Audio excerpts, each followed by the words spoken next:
Okey. Terima kasih banyak. Jom kita masuk pada yang topik yang pertama pada malam ini, kenapa kita ditidurkan. Ada kawan-kawan kita, saudara-saudara kita yang telah dijangkiti oleh kuman COVID, yang masuk fasa sampai sesak nafas lah, selalunya yang ada jangkitan kuman paru-paru, sama ada stage 3, 4, 5 lah, yang ada masalah jangkitan kuman paru-paru, dia ada rasa masalah sesak nafas, tak cukup nafas, dan oksigen concentrationnya pun drop. Kita nak 90, 95, jaranglah dapat 100 kan, kita nak 90 ke atas macam tu, dan dia drop oksigen dia, concentration dia drop. Terima kasih banyak siapa-siapa bagi saya bintang. Jadi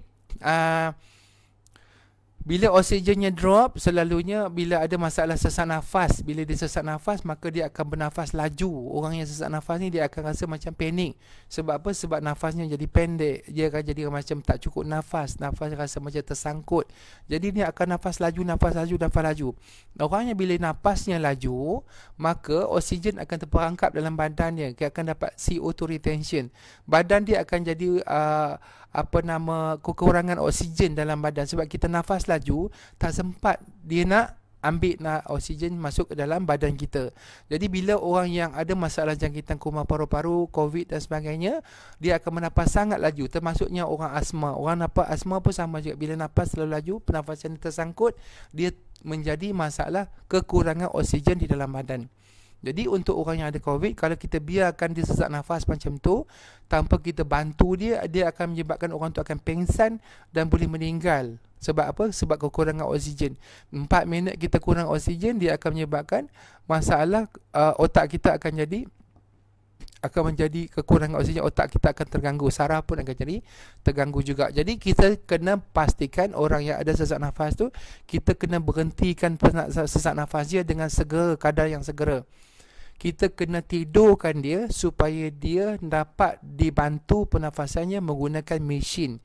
Kita akan masukkan mesin ventilator kepada dia. Mesin tu akan kontrol pernafasan dia menjadi normal, tidak laju dan tidak perlahan, dan oksigen concentration pun akan balik kepada asal. Maka badan dia akan dapat oksigen secukupnya. Kita kena tidurkan dulu, sebab orang-orang yang tak ditidurkan dulu, bila kita masukkan tube ke dalam pernafasan dia, dia akan fight, dia akan lawan. Sebab apa? Sebab macam kita cucukkan masuk tube dalam pernafasan kita, kita akan panik dan takut lah kan. Kita akan reject dengan pernafasan tu, kita akan jadi lebih panik. Jadi untuk nak masukkan tubing, tube tu untuk bernafas dengan mesin, kita kena tidurkan dia.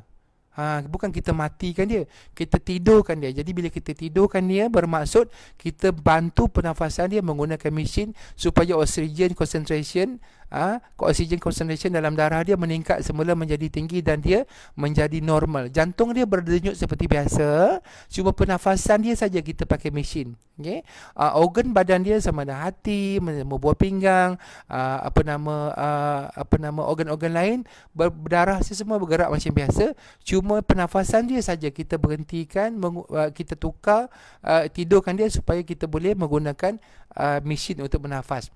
Sampailah kita rawat dia menggunakan antivirus, kita bagi ubat untuk mematikan kuman tu, kita buat seduk-seduk kahak, kita bagi oksigen yang secukupnya, kita bagi rawatan untuk mematikan kuman, kita rehydratekan dia sampai kita tengok oksigen dia okey, buah pinggangnya okey. Lepas tu kita akan tengok sampai dia dah stabil, paru-paru dia kahak pun dah hilang, kuman pun dah mati. Maka selepas tu kita akan wind down, kita akan cuba bagi buang mesin tu, dan dia boleh bernafas seperti biasa. Jadi kita bagi dia bernapas menggunakan mesin. Sebab apa? Sebab kalau kita biarkan dia bernapas sendiri, dia akan jadi makin laju, dan oksigen makin rendah. Sebab kita memang tak akan mampu nak kontrol panik.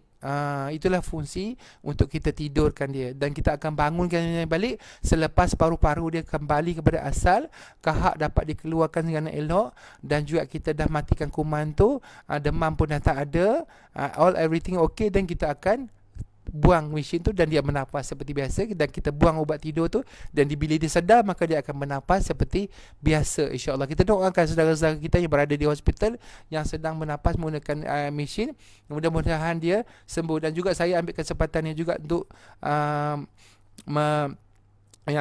Siti Sarah, yang kata Siti Sarah sedang sedirang rawat dekat ICU menggunakan pernafasan mesin. ditidurkan dan kita agak rasa risau. Sebab apa? Sebab Siti Sarah ini sedang mengandung. Orang yang mengandung, orang tua, orang yang ada masalah kanser, orang yang baru kemo, ada penyakit kronik, orang yang masalah anemia, adalah orang yang selalunya mudah untuk dijangkiti kuman. Jadi orang yang mengandung ni lemah pertahanan badannya, dia bawa baby, jadi mudah untuk dijangkiti kuman. Apatah lagi ketika dia sedang dijangkiti kuman tu, baby pun tak cukup bulan nak dilahirkan. Jadi dia perlukan pernafasan, lepas tu dia nak dioperate lagi kan. Jadi kita doakan untuk Siti Sarah dan juga semua saudara-saudara kita lah, tak kisahlah yang bukan artis ke, yang di mana saja berada, mak ayah kita, saudara-saudara kita akan doakan, ya Allah, kau pemudahkanlah mereka, kau sembuhkanlah saudaraku semua, ya Allah, kau baikkanlah semua mereka. Okey, itu saja pasal soalan tentang menapas menggunakan mesin.